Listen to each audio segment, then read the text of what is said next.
Desiree. This is my patient, MP, female, 44 years old. She came into the emergency. She came into the emergency department with an infected hemorrhoid by ambulance on September 16th. The patient stated that her wound had been long-standing and worsening, and that she felt very sick and weak with no nausea, vomiting, or diarrhea. She was given fluid and cultured in the ED and was also treated for the infected ulcer. Past medical history includes a CVA, asthma, migraines, hypothyroidism, past alcohol use, past opioid use, depression as well. So her admitting diagnosis in the ED was infected sacral ulcer and severe sepsis. Okay. Miss NP, the reason why you were brought into the ED earlier today was because you had an ulcer that got really infected. So what that means is that bacteria got inside of the ulcer that you have on your bottom, and it led that to get really necrotic, which means that the tissue ended up dying, and it just started eating away the areas around healthy tissue. The healthy tissue became unhealthy and ended up dying, which is why you're in so much pain right now.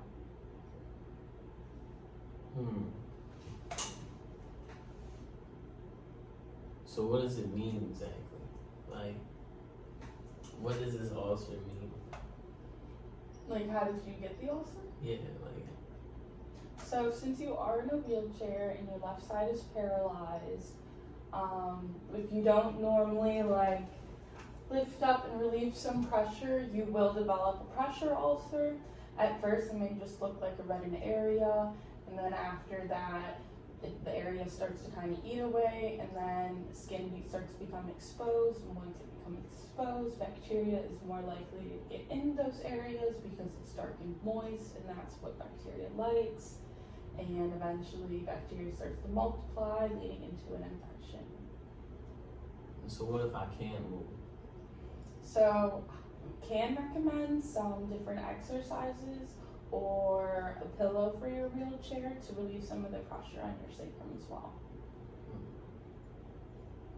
Okay. What is my body doing? Due to you having multiple necrotic areas in your sacrum, you're going to experience intense pain due to the tissue being necrotic. And that's going to lead to inflammation, and when that area is inflamed, you're also going to experience pain as well. And the inflammation is going to be due to the decreased blood flow leading to the area. That's a good one. The more infected tissue that's eaten, there's more tissue death, and that also led to you being septic as well. So if I didn't come to get treatment, what could have happened? Death. How? So, due to you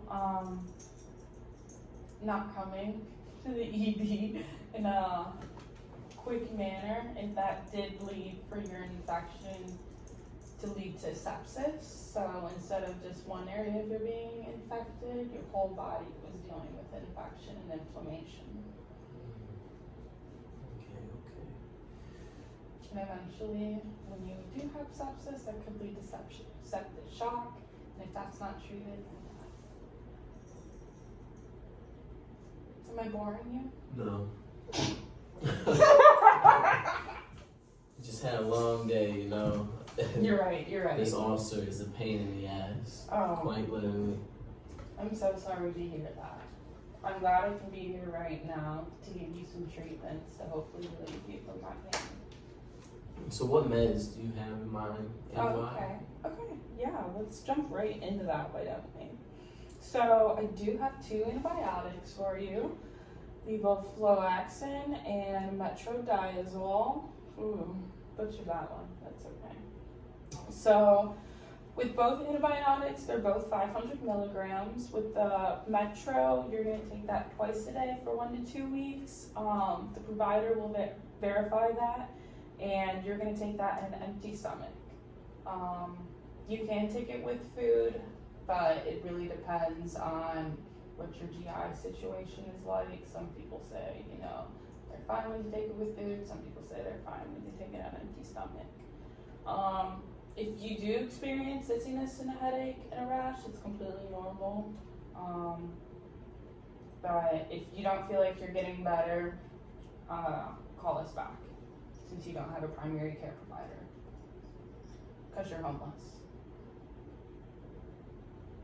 Yes, I remember that fact about myself. Okay.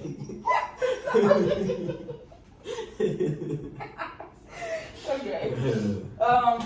So with the levofloxacin, 500 milligrams, you're gonna take that by mouth as well, once a day, and you're gonna take that for 28 days. I know, a month antibiotics. You're thinking, what is this lady trying to put me through? It is imperative that you take these antibiotics at the same time every day for the whole entire time. So what if I'm a minute off? I'm sorry. Maybe I shouldn't have asked. If you're a minute off, that's fine. But try roughly around the same time. Like breakfast, not right before bed, or like, you know. Woo! Alright. Okay. Alright, so how do these meds work? Like, what are they doing to my body? So the antibiotics, they're basically going to get rid of all that bad bacteria. All that bad stuff on my backside? Yes, ma'am.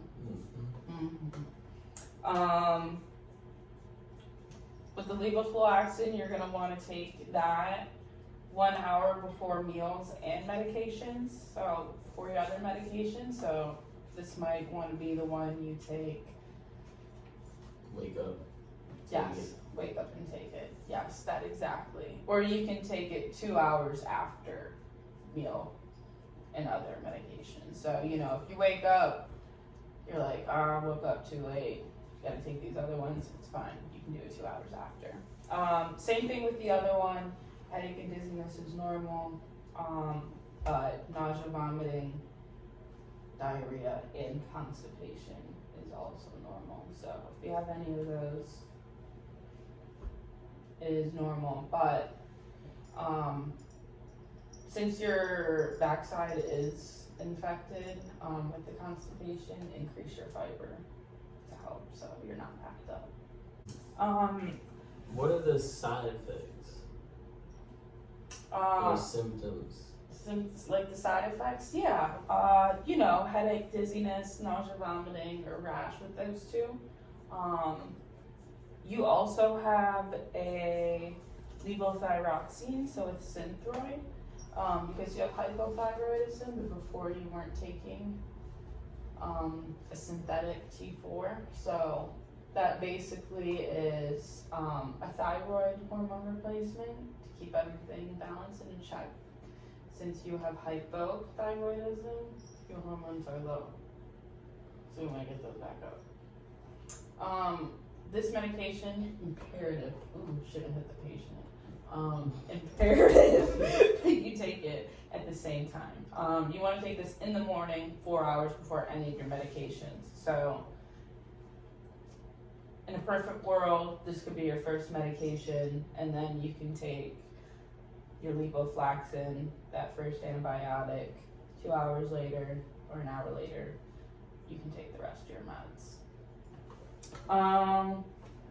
This one, dosage is gonna be 75 micrograms.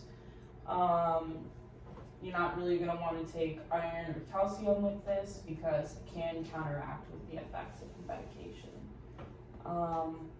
You're probably gonna ask me why, and that's because they're impaired with thyroid hormones. Just leave it at that. Some side effects to look out for. Some that are completely normal, you know, headache, insomnia, irritability. But you do want to look out for. I just gotta remind you that I'm the patient. I keep forgetting. Some symptoms you do want to look out for that you want to report to your provider are hyperthyroid symptoms. So like you being super hot, super irritable, you can't sleep. Basically feeling the complete opposite of how you feel every day. And you'll be able to tell. So report that. We'll have to change your dosage because we're giving you too much of that T4. 2 more meds. Next, you have Tylenol, acetaminophen. Probably take that. You know, I've taken that before. You know, it's for your pain. We're giving you 650 milligrams PO. You know, every 4 to 6 hours, but do not exceed over 3,000 milligrams in 24 hours. So if you take it every 6, you know, that's the best you can do because you're taking about 2,600 milligrams if you do it every 6, and then every 4, you know, you're a little higher, but don't exceed. So what happens? Do basically a drug overdose, or? It's just very, like, toxic.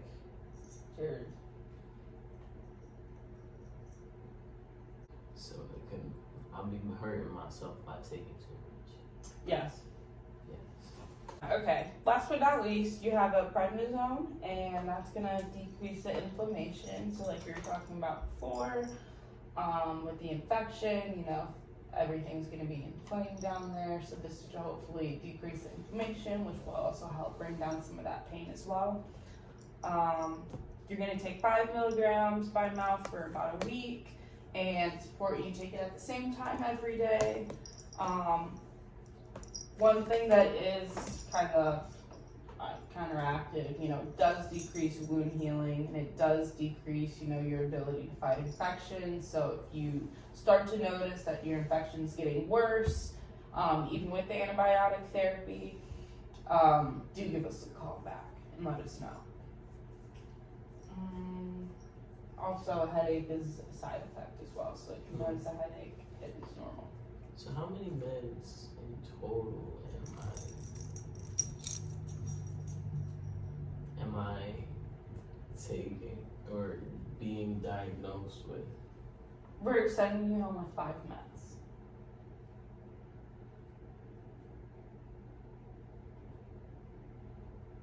Okay, yes, thank you. Oh, he almost fell. And now he's scratching the wrong spot. This is accent. Klaus. Klaus. Oh my. Oh my goodness. All right. Okay. Also, some things that I do want to let you know, because you are taking prednisone and levofloxacin. It is very rare, but because it's just an interaction between the 2 drugs, you can have tendinitis or a tendon rupture. Very rare, but. Alright, but like, whoa. What are the odds? Like, I'm a So Powerball man. Yeah. Woman. Yes. You are under 60 years old, so it is more prevalent in patients who are over 60, so it's even rare with them, especially since you are wheelchair bound. Also rare. But that's why we're going to have you continue to do your exercises and stay healthy and keep that up. So when can I resume my normal activity, my day-to-day? Your day-to-day activity. Once we discharge you, you will be sent to a facility to help you with your wound care. And they should hopefully have PT, physical therapy, and occupational therapy that can help you with your exercises. So it is truly when you start to feel better for yourself. We are going to try to give you, you know, medicate for your pain, but. Okay, are there any long-term, like, signs and symptoms that I should look out for? Okay. Worsening signs and symptoms of infection I would look out for. So you having a fever, a headache that's long-standing, malaise, so you not feeling the greatest, just feeling very tired, like you can't get out of bed, very foggy, like you just have like a weight on your chest, I would definitely come back to the hospital or call up the hospital back, whichever you prefer, or visit your local urgent care if able as well. I'm not a big fan of urgent care. I like what y'all doing here. Thank you. So, when should I return? I would return back to the emergency department if you feel like your antibiotics aren't working. So if you have those worsening signs and symptoms of infection, if you feel like your pain isn't relieved or your pain is getting worse, if you notice that the area on your bottom is expanding, so it's not just in one spot anymore, the overall wound itself is expanding. I'm sorry. I'm so sorry. It's okay. I know. I'm so boring. No. It's I just know. long The boring day. nurse, am I right? Long day. I had to will myself here, you know. Oh my god. Yo, we gotta cut that out. Alright, continue. Yeah. I would also be sure to, try to increase your activity and your exercise. So I understand you are wheelchair bound, but doing exercises like lifting your leg up or just doing like some arm exercises, things like that, would help as well. If you have anybody that you're close with that would be willing to like help you, adjust in your chair or get you up a little bit, that could also help as well. Increasing your protein and fiber, like we talked about before, to promote healing of your wound, that's also going to help, and increasing your fluids. So what I mean by that, water, Gatorade, electrolytes, so like Propel water, vitamin water. Oh man, oh, it's this heat behind me, but so if I have any problems, I should call here or urgent care? Yes. Okay. So to kind of get everything that we've discussed so far, got 5 meds I gotta take. I have what's it called, ulcer, and on my bottom, bacteria spreading, causing an infection. Okay. With these meds, most of them are very time oriented. I take them same time or around the same time every day. If I have symptoms like headache,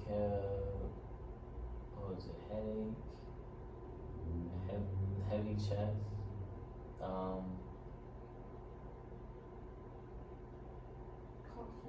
coughing, I was about to say that, fever, and other things that make that I'm just not 100%. I should come back or go to urgent care, get it checked out, see if I need up meds or things like that. Okay. Now, I know we talked about fiber. Is there anything else that I should eat?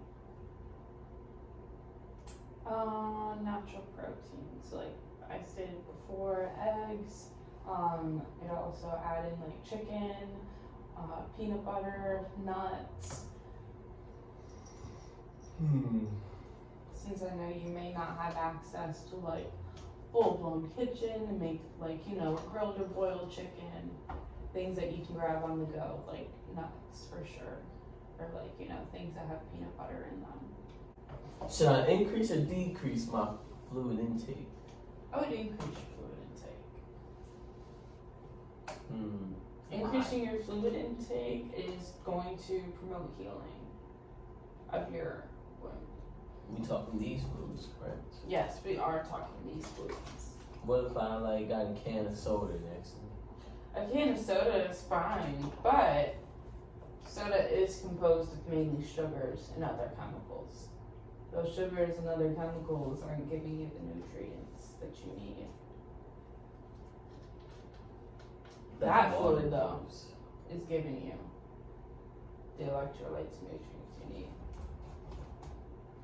What about Gatorade, powder? Gatorade and Powerade are awesome choices, especially because they're full of electrolytes. But what about like fruit punch? I love that you're asking these questions. So, fruit punch, probably not, because just like soda, or pop, like I say. Nah, you were saying it right, but continue. Oh, okay. Just like soda, it is composed of mainly sugar and other chemicals, so it won't have like those nutrients and electrolytes you need. Okay. And one final question I feel like I have at the moment. Should I exercise? I feel like we talked about this a little, but elaborate a little more.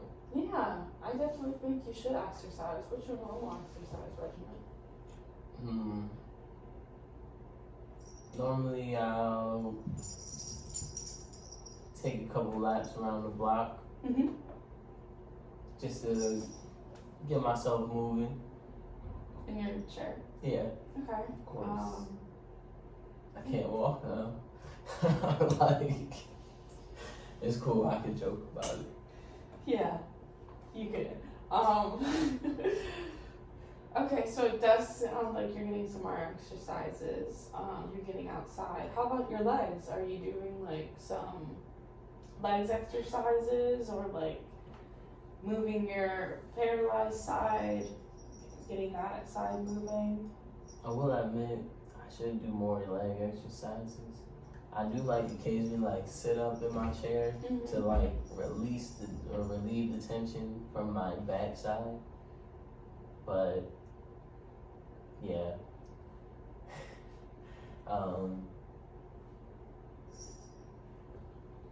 I'm sorry.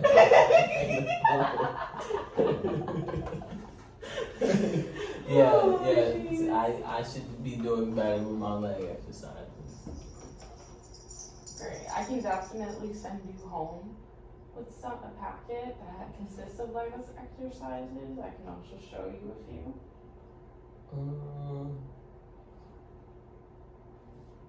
I'm thinking we're running out of time to show me. So Oh, okay. You can show me one. Why not? Okay. Let's get one in there. Okay, you being in your chair, lifting up your right leg just like this, up and down, and then using your right arm and helping lift your left leg since your left leg is paralyzed. And then taking your right arm and, lifting your left arm up. And the blood flowing. Try not to kick you. Oh, you go.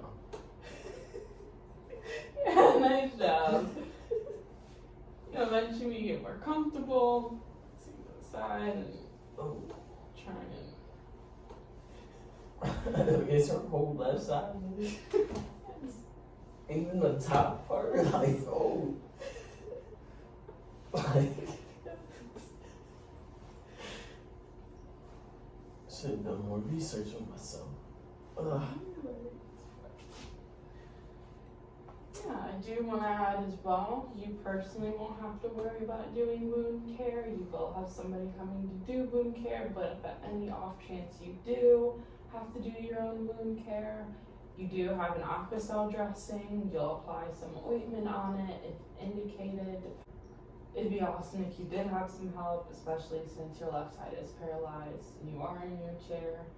But just removing the old dressing, seeing what it looks like. If you notice any white substance on it, or yellow or green, or it smells really bad, give us a call so then we know that the infection is either getting worse or it's not healing. If you notice like pink / like white substance on your dressing, completely fine. That means it's healing and it's all good. Okay, well, don't think I have any more questions. When will I be getting discharged today? Or will I be here a while? Hopefully today. Okay, well, thank you for your time. Thank you for your help. And